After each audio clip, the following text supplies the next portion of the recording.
जिल्ह्यामध्ये लातूर बार्शी महामार्गावर शिवशाही बसचा अपघात झाला आहे। उस्मानाबाद जिल्ह्यातील तेर येथील विवाह सोहळा आटोपून लातूरच्या दिशेने निघालेल्या वऱ्हाडाचा टेम्पो आणि शिवशाही बसचा अपघात झाला आहे। यामध्ये एक महिला ठार झाली असून 17 वऱ्हाडी जखमी झालेत। ही घटना रविवारी सायंकाळी घडली असून जखमीमध्ये शिवशाही बसच्या चालकासह समावेश आहे। दरम्यान जखमींना उपचारासाठी मुरुड आणि लातूरच्या रुग्णालयात दाखल करण्यात आलं आहे।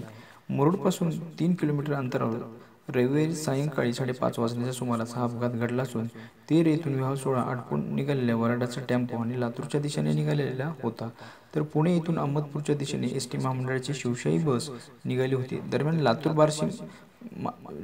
बार्शी महामार्गावर टेम्पो आणि शिवशाही बसचा समोरासमोर अपघात झाला। यामध्ये अफरीन नसीर पठाण वय वर्ष 24 राहणार चौधरीनगर ही महिला गंभीर जखमी झाली। त्यांना मुरुडच्या रुग्णालयात उपचारासाठी दाखल केले असता उपचारादरम्यान त्यांचा मृत्यू झाला।